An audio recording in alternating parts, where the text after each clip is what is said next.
Attach বাথরুমে কিভাবে ওযু করতে হয়? যেহেতু ওযুর শুরুতে বিসমিল্লাহ বলতে হয়, আর বাথরুমের মধ্যে তো আল্লাহর নাম নেওয়া যায় না, বিসমিল্লাহ বলা যায় না, তাহলে আমরা কিভাবে অ্যাটাচ বাথরুমে ওযু করব? এই বিষয়টা কিন্তু খুবই গুরুত্বপূর্ণ। আল্লাহ রাসূল সাল্লাল্লাহু আলাইহি ওয়াসাল্লামের হাদিস থেকে আমরা এই বিষয়টাকে আজকে পরিষ্কার হবো ইনশাআল্লাহ। আমি কয়েকটা পদ্ধতি আপনাদেরকে শেখাবো, এর মধ্যে যে পদ্ধতিটা আপনাদের ভালো হয় আপনারা সেইভাবে ওযু করবেন, ইনশাআল্লাহ আপনার ওযু হয়ে যাবে।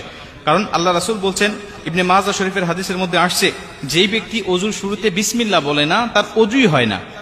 মুহাদ্দিসরা হাদিসটাকে গবেষণা করে বলেন যে আল্লাহ রাসূল ওযু হয় না বলতে বুঝিয়েছেন ওযুটা পরিপূর্ণ হয় না। এখন ওযু হয় না অথবা পরিপূর্ণ হয় না, দুটা কথা একই।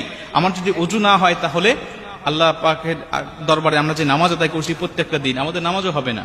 ওযু না হলে নামাজ হয় না। এর জন্য ওযুটাকে কমপ্লিট করতে হবে, ওযুটাকে পরিপূর্ণ করতে হবে। এখন এই ওযুটাকে কিভাবে পরিপূর্ণ করব? কারণ আমাদের অনেকের বাসায় অ্যাটাচ বাথরুম আছে, নিজের বাসায় না থাকলে আত্মীয়দের বাসায় গেলে অ্যাটাচ বাথরুমে ওযু করতে হয়, বা অফিস আদালতে গেলে অ্যাটাচ বাথরুমে ওযু করতে হয়, হোটেলে গেলে কোথাও ঘুরতে গেলে আমাদের অ্যাটাচ বাথরুমে ওযু করতে হয়। তাহলে এই মাসআলাটা আমাদের সকলে জানতে হবে। আমি আপনাদেরকে কয়েকটা পদ্ধতি শিখাই, এর মধ্যে যেটা ভালো লাগে আপনি সেটা করবেন। প্রথমত, যদি আপনার এই অ্যাটাচ বাথরুমে ওযু করার বিকল্প কোনো পদ্ধতি থাকে, বাহিরে কোনো ওযু করার জায়গা যদি থাকে, টিউবওয়েল হোক আর বাহিরে কোনো টেপ হোক, যদি এরকম বিকল্প কোনো পদ্ধতি আপনার আশেপাশে থাকে, তাহলে আপনি সবচাইতে উত্তম হবে বাহিরে ওযু করা। এটা যদি সম্ভব না হয় যে বাহিরে ওযু করার কোনো ব্যবস্থা নাই, তাহলে আপনাকে ভিতরেই করতে হবে। এবং ভিতরে করার আগে আরেকটা পদ্ধতি আছে, সেটা হলো, যদি দেখবেন যে সাধারণত ওযুখানার পাশে বা টয়লেটের পাশে সাধারণত বাড়িতে এখন বেসিং থাকে, এই বেসিং এ আপনি বিসমিল্লাহ সহ ওযুটাকে শুরু করবেন।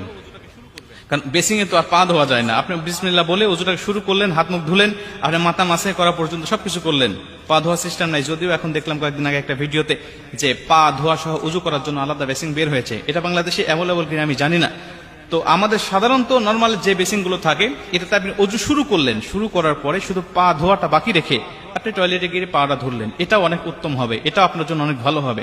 যদি এটাও সম্ভব না হয়, তাহলে আপনি 3 নম্বরে আপনি একটি কাজ করবেন, আপনার বাথরুমের যে টেপ আর যে কমোড, এটা হাই কমোড হোক আর লো কমোড হোক, এর মাঝামাঝি একটা কাপড় দিয়ে পর্দা দিয়ে দিবেন।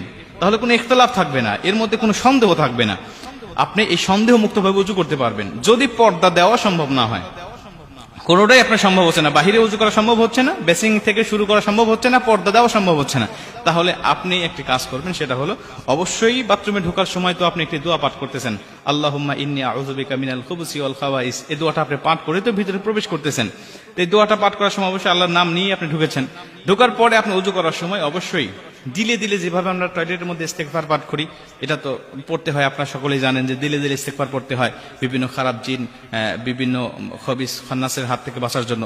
ওইভাবে দিলে দিলে আপনি ওযু শুরুতে আপনি বিসমিল্লাহ পাঠ করবেন, মুখে উচ্চারণ করে নয়, দিলে দিলে। এরপরে ওযু থেকে বের হয়ে